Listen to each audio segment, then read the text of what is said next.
Hello everyone, welcome to Eklavya study point and I am Sachin. आज की इस वीडियो में मैं आप सभी को क्लास 12th हिंदी इलेक्टिव से जो आपका पार्ट है गांधी, नेहरू और यासेर अराफात, इसकी इजी समरी करवाने वाला हूं और आपको फ्री पीडीएफ नोट्स भी प्रोवाइड करवा दिए जाएंगे। तो चलिए वीडियो को आगे बढ़ाते हैं। और अगर आपकी कोई भी क्वेरी है तो आप इंस्टाग्राम पे मैसेज करके पूछ सकते हैं। यूजर नेम आप सभी के स्क्रीन के सामने दिया हुआ है। और अगर आपको हमारे फ्री पीडीएफ नोट्स डाउनलोड करने हो तो आप टेलीग्राम ऐप को डाउनलोड करें और टेलीग्राम पे आपको सर्च मारना है क्लास 12 ESP न्यू ग्रुप। ठीक है, टेलीग्राम आपको डाउनलोड करके ये यूजर नेम सर्च मारना है और यहाँ पे आपको सारे PDF notes time to time मिलते रहेंगे। तो अब हम चलते हैं अपने पाठ के ऊपर। तो इस पाठ के लेखक हैं भीष्म साहनी जी। ठीक है, भीष्म साहनी ने ये जो है पाठ लिखा है गांधी, नेहरू और यासेर अराफात।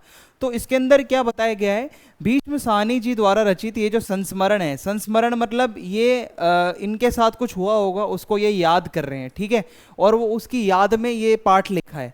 तो गांधी, नेहरू और यासेर अराफात उनकी आत्मकथा आज के अतीत का एक अंश है। तो भीष्म साहनी जी ने एक अपनी आत्मकथा लिखी थी जिसका टाइटल था आज के अतीत। और आज के अतीत में एक छोटा सा अंश था जिसमें गांधी, नेहरू और यासेर अराफात जी के बारे में एक जिक्र आया था, वो इन्होंने आपके सिलेबस में डाला है। ठीक है, तो इसमें उन्होंने गांधी जी, यासेर अराफात और नेहरू जी के साथ जो पल बिताए थे वो उनका वर्णन किया है। यानी कि जब वो गांधी जी के साथ थे तो उनका एक्सपीरियंस कैसा रहा, नेहरू जी के साथ उनका एक्सपीरियंस कैसा था और यासेर अराफात के साथ उनका एक्सपीरियंस कैसा था, वो आपको बताया जाएगा इस चैप्टर में। ठीक है, तो सबसे पहले हम समझेंगे महात्मा गांधी जी के साथ उनका एक्सपीरियंस, यानी कि लेखक का महात्मा गांधी के साथ कैसा रहा अनुभव। ठीक है, तो आइए समझते हैं।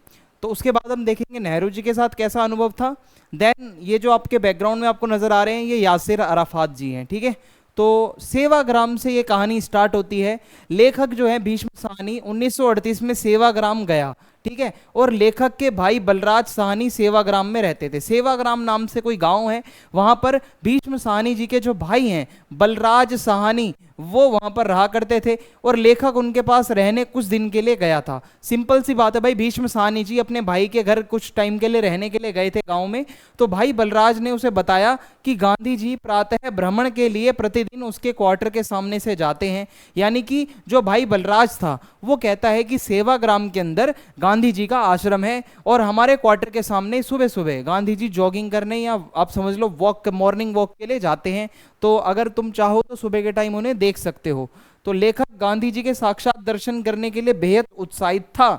यानी कि जो भीष्म साहनी जी हैं वो बहुत एक्साइटेड थे कि भाई किसी तरीके से गांधी जी के दर्शन हो जाएं।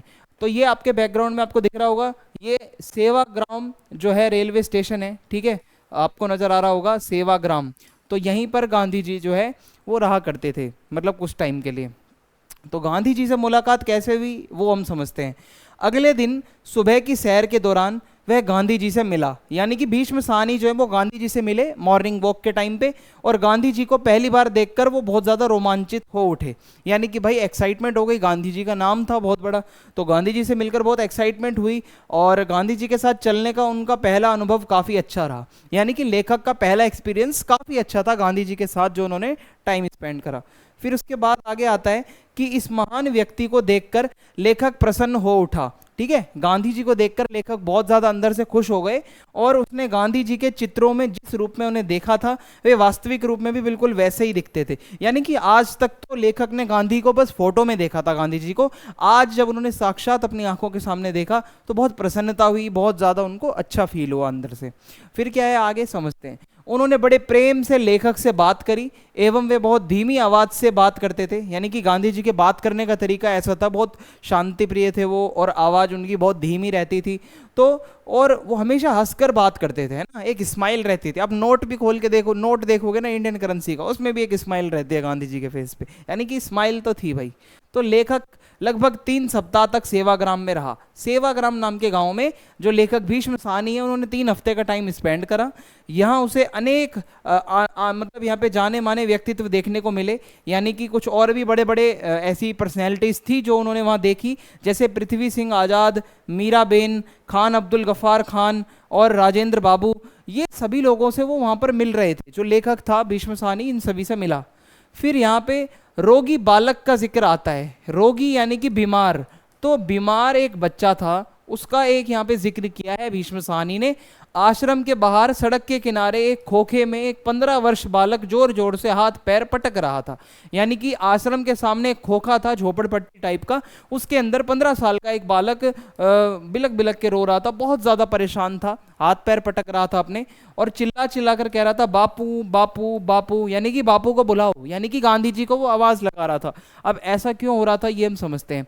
तो गांधी जी वहां पर गए और बालक का फूला हुआ पेट देखा। बालक का जो है ना पेट फूला हुआ था और वो उसको कोई बीमारी थी, और गांधी जी समझ गए कि ये परेशानी क्या है। तो गांधी जी को पता था ये पेट की जो सूजन है ये उल्टी करने से ठीक होगी। तो गांधी जी ने उनको उल्टी करवाई, ठीक है। और जब तक वह उल्टी करता रहा उसकी पीठ पर गांधी जी ने थपथपाया, है ना, पीठ थपथपाओगे तो उल्टी आती है। तो गांधी जी अपना हाथ रखकर झुके रहे और उसके बाद उसको बोला कि चलो भाई अपने खोखे में अब आप लेट जाओ, अब आपको आराम आ जाएगा, आपने उल्टी कर ली है। तो इससे पता चलता है कि भाई गांधी जी व्यवहार जो था उनका बहुत अच्छा था उस बालक के प्रति, कितना आत्मीयतापूर्ण था, कि मतलब गांधी जी उसके साथ इतना ज्यादा कनेक्ट हो पाए और उसको अच्छा फील करवाया, ठीक है। अब हम बात करेंगे नेहरू जी के साथ, जवाहरलाल नेहरू जी के साथ लेखक का पहला एक्सपीरियंस कैसा रहा, ठीक है। नेहरू जी के बारे में अब हम समझेंगे, तो लेट्स गो समझते हैं। नेहरू जी, तो जवाहरलाल नेहरू जी हमारे प्रधानमंत्री थे पहले। तो नेहरू जी कश्मीर यात्रा पर आए हुए थे और यहाँ उनका भव्य स्वागत हुआ, ठीक है। और शेख अब्दुल्ला के नेतृत्व में झेलम नदी में शहर के एक सिरे से दूसरे सिरे तक नाव में उनकी शोभा यात्रा निकाली गई। यानी कि नाव में उनकी शोभा यात्रा निकाली गई थी, वो सबको हाथ हिलाते हुए ऐसे ऐसे जा रहे थे। और शेख अब्दुल्ला थे उस टाइम पे मेन वहाँ के जो नेता थे, और नेहरू जी अपनी कश्मीर यात्रा पर गए हुए थे, ठीक है, कश्मीर का दौरा कर रहे थे। और लेखक यहाँ पे पंडित नेहरू जी की देखभाल में अपने फुफेरे भैया का सहायक था। यानी कि पंडित नेहरू जी की देखभाल वगैरह करने के लिए जो है लेखक के जो फुफेरे भाई थे उसको रखा गया था। तो लेखक भीष्म साहनी भी अपने भाई के साथ साथ था। तो नेहरू जी का कमरा ऊपरी मंजिल पर ही था, यानी कि जहाँ नेहरू जी ठहर रहे थे ऊपरी मंजिल पे वहाँ पे उनका कमरा था। और लेखक नीचे आकर समाचार पत्र देखने लगा और उसने निर्णय किया कि जब तक नेहरू जी स्वयं समाचार पत्र नहीं मांगेंगे वह समाचार पत्र को पढ़ता रहेगा। भाई लेखक के हाथ में, भीष्म साहनी के हाथ में न्यूज़पेपर था, वो लगातार न्यूज़पेपर पढ़ रहा था। उनको दिख रहा था नेहरू जी बाहर खड़े हैं और वो न्यूज़पेपर पढ़ना चाहते हैं। तो लेखक ने भी मन में ये ठान लिया जब तक नेहरू जी खुद आकर नहीं मांगेंगे मैं न्यूज़पेपर इनको नहीं दूंगा, मैं न्यूज़पेपर नहीं दूंगा जब तक खुद आकर नहीं मांगेंगे नेहरू जी। और नेहरू जी कुछ देर बाद चुपचाप खड़े रहे, फिर धीरे से बोले आपने देख लिया हो तो क्या मैं भी एक नज़र देख सकता हूँ। यानी कि बहुत प्यार से उन्होंने बोला कि अगर आपने न्यूज़पेपर को देख लिया है तो क्या मैं भी देख सकता हूँ। तो यह सुनकर लेखक शर्मिंदा हो गया कि अरे यार देश का प्रधानमंत्री मेरे सामने ऐसे मांग रहा है और मैंने ये क्या कर दिया। तो शर्म के मारे वो थोड़े से हो गए शर्मिंदा, और उसने तुरंत वह अखबार नेहरू जी के हाथों में दे दिया। यानी कि जो अखबार वो पढ़ रहे थे तुरंत से उन्होंने उठाकर नेहरू जी को दे दिया कि लीजिए लीजिए आप पढ़िए नेहरू जी, ठीक है। अब हम पढ़ेंगे अरे यासेर अराफात जी के बारे में, ठीक है। जो बैकग्राउंड में आपको नजर आ रहे हैं इनका नाम है यासेर अराफात। ये भी बहुत बड़े नेता हैं और ये कहाँ के नेता हैं ये अब मैं आपको समझाने वाला हूँ। तो यासेर अराफात जो भीष्म साहनी हमारे लेखक हैं वो उन दिनों एफ्रो एशिया लेखक संघ में कार्यकारी महामंत्री पद पे काम करते थे, कार्यरत थे। यानी कि एफ्रो एशिया, अफ्रीका और एशिया के जो देश हैं उनके लेखकों का एक संगठन था और उस संगठन में भीष्म साहनी जो है वो महामंत्री थे। तो वहाँ पे क्या था कि ट्यूनेशिया की राजधानी ट्यूनिस में लेखक संघ का सम्मेलन हुआ था। ट्यूनेशिया, ठीक है, एक देश ट्यूनेशिया और उसकी राजधानी है ट्यूनिस। वहाँ पर एक सम्मेलन हुआ, एक समिट हुआ और वहाँ पे जो है भीष्म साहनी जी को भी बुलाया गया था। तो ट्यूनिस जो ट्यूनेशिया की राजधानी है में उन दिनों यासिर अराफात के नेतृत्व में फिलिस्तीन अस्थायी सरकार काम कर रही थी। यानी कि वहाँ पे सरकार जो थी वो अस्थायी थी, मतलब परमानेंट नहीं थी। तो लेखक संघ जो था उनका, उसकी गतिविधियों में भी फिलिस्तीन लेखकों, बुद्धिजीवियों तथा अस्थायी सरकार का बहुत बड़ा योगदान था। यानी कि जो फिलिस्तीन के बहुत सारे लोग थे उसमें शामिल, उस संघ में, ठीक है।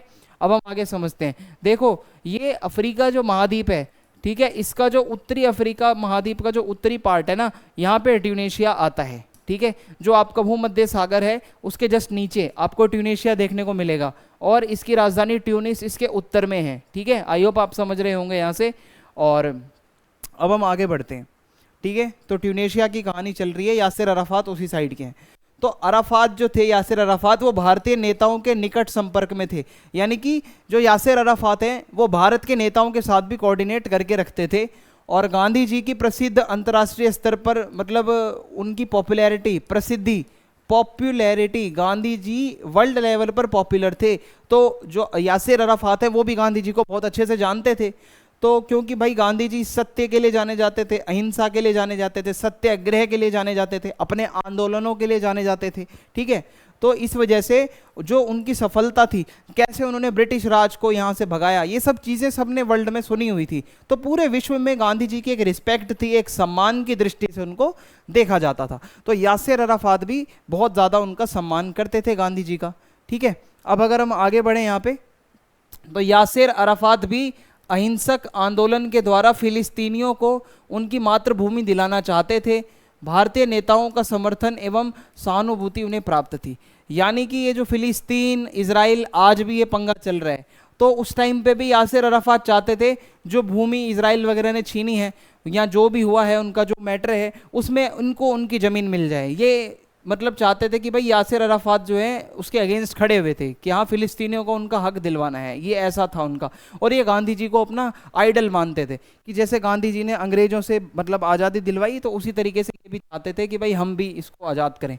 तो अराफात ने लेखकों का बड़ा जो मतलब जो यासिर अराफात है उसने जो हमारे लेखक हैं भीष्म साहनी जी, उनका बड़ा अतिथि सत्कार किया, मीन्स उनकी बहुत सेवा करी। और वे लेखक को स्वयं फल छील कर खिला रहे थे, समझ रहे हो आप, इतने बड़े देश का नेता खुद फल छील कर खिला रहे हैं। और वे उनके लिए शहद वाली चाय भी बनाकर ला रहे थे, और साथ ही साथ शहद की उपयोगिता का मतलब ये भी बता रहे थे कि भाई शहद वाली चाय पीने से क्या क्या फ़ायदे हैं। तो फिर इसके बाद है ट्यूनिस में लोटस पत्रिका का एक संपादकीय कार्यालय भी था। यानी कि ट्यूनेशिया की राजधानी ट्यूनिस के अंदर एक हेड ऑफिस था, एक मैगजीन थी जिसका नाम था लोटस। तो लोटस मैगजीन का एक हेड ऑफिस था, एडिटोरियल जो ऑफिस होता है। तो वहाँ पर एक दिन लोटस के तत्कालीन संपादक जो उस टाइम के एडिटर थे वो लेखक के पास आए और उन्हें सापत्नी सदर मुकाम में आमंत्रित किया। यानी कि उनको बोला आप अपनी पत्नी के साथ ये जो इवेंट है यहाँ पर आप आना, ठीक है। तो ये लोटस मैगजीन थी जो आपको नज़र आ रही है।